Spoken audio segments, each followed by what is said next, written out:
Welcome sa ating channel! Ngayon guys, may bago na naman tayong makakalaban sa ating Clan Wars. Yan, TH17. Mukhang mapapalaban talaga tayo nito guys. Mayroon pa silang dalawang TH16 samantalang ang ating clan ay isa lang na TH16. Kaya sabi ko sana hindi sila magaling umatak. Scout muna natin guys, baka naman Ras. Ang number 2 nila, hindi.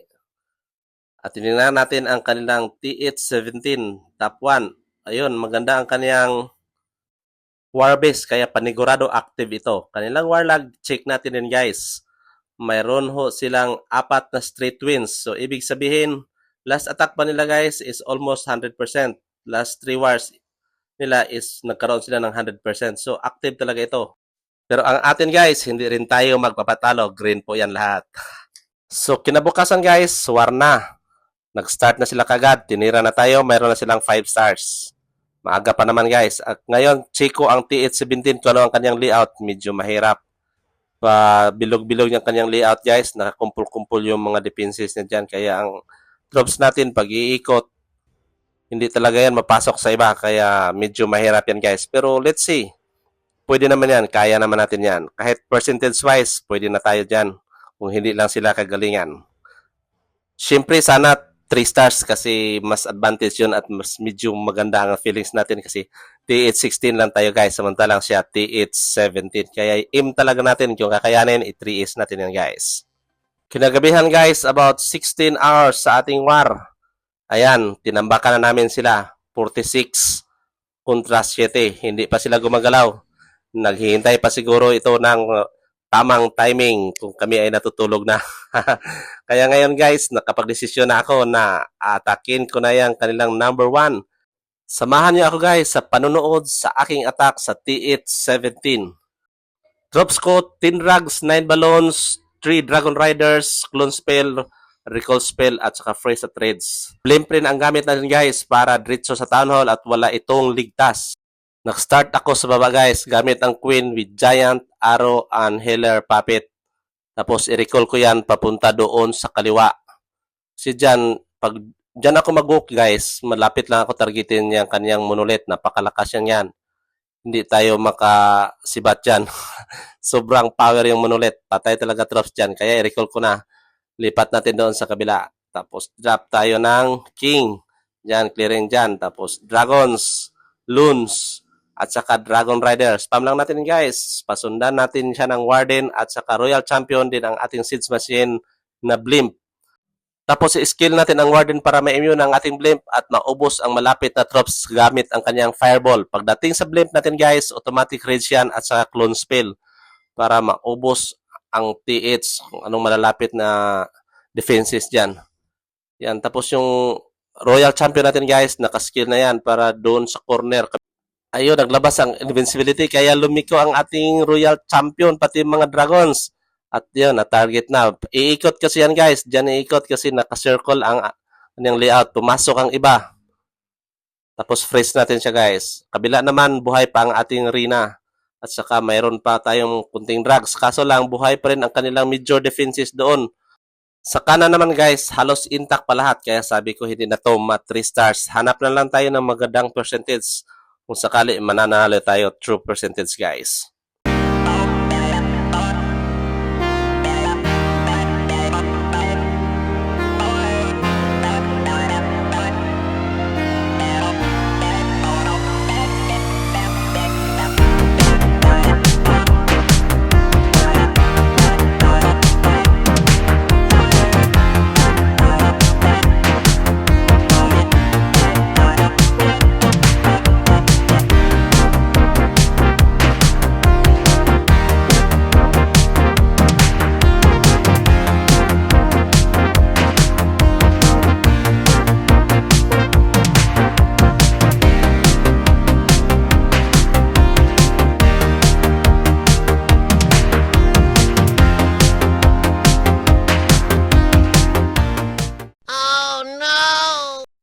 Two stars lang ang kaya guys. Sana hindi rin makakaya ang ating base linisin ng number 1 nila. 94%. Hindi, not so bad guys sa TH17 na inattack natin na maganda naman ang kanyang layout, ang kanyang defenses. Pero no excuses, 2 stars lang talaga. Kinabukasan guys, gitsiko ang wire namin. Ayun, nalinis na ang number 2, na-attack na rin ang Bisco at saka 3 and 4, hindi nalinis. Pero ang Bisco guys, hindi rin yan nalinis, kaya gitsiko ang percentage. Ang sa atin is 85% lang, sa kanya is 94%. So kung magkataon na matabla ito guys, mananalo tayo. Kaya malaki-laki na rin ang ating smile ito guys na medyo may chance. At sila wala na silang attack guys na sa taas. 3 at saka 5 na lang. So malaki ang chance natin guys na mananalo pa rin sa war na ito. At mapuputol ang kanilang 4-game winning streak. So ngayon guys, it's time for cleaning their bases. Linisin na natin para wala na silang gana umatak at makipagsabayan sa atin guys. Tara na! 3 hours guys, bago mag-end ang ating war, kailangan na natin ito malinis. Kaya ipatikim ko naman sa number 2 nila guys, ang ating bangis. Let's watch this guys. Paano natin yan wasakin?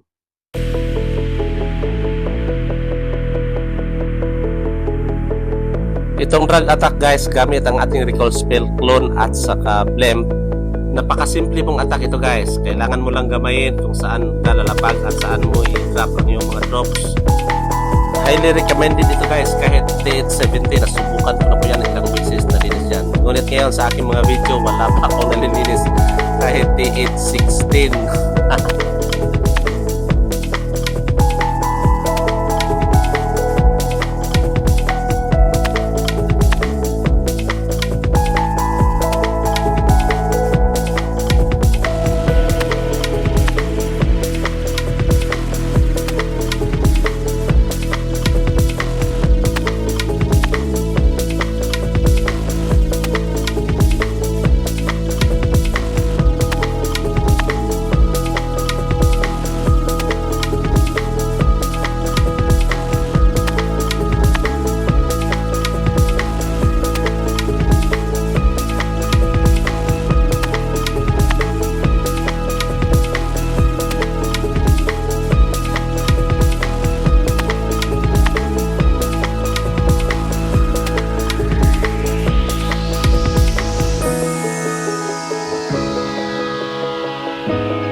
Ayun, madali lang po natin nalinis. Marami pa pong dragon na tira sa ating mga troops.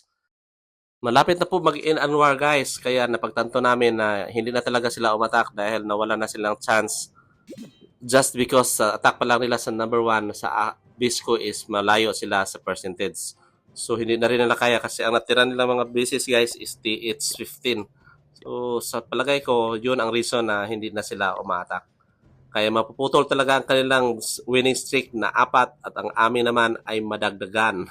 Meron talagang mga clan na ayaw na umatak pag alam nila na wala na silang chance para manalo.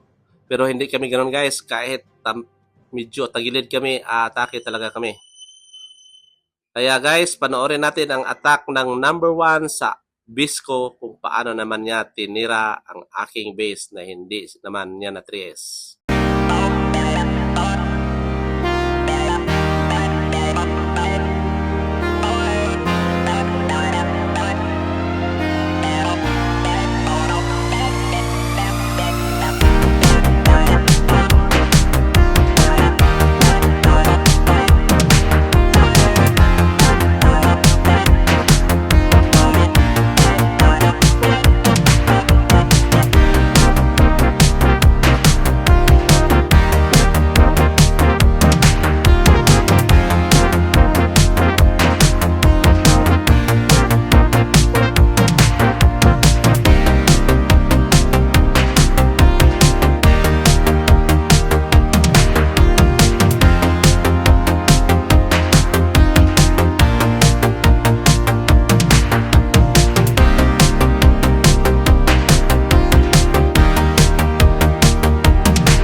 Sa palagay ko guys, ang target lang talaga niya is high percentage. Kung hindi niya kaya trace, pero mali pa rin siya, dapat linisin niya ang bisko dahil kasi mataas na rin ang percentage na binigay ko sa kanila. Kaya yun lang, putol na talaga ang kanilang win streak guys. Kami naman madagdagan. Marami pong salamat sa inyong panonood sa ating mga videos. Kung magugustuhan ninyo, please don't forget to like, share, and subscribe our channel guys. Malaki po yung tulong sa napakaliit natin na channel sa ating dedication pag-upload ng mga videos about Clash of Clans. Till next time, thank you!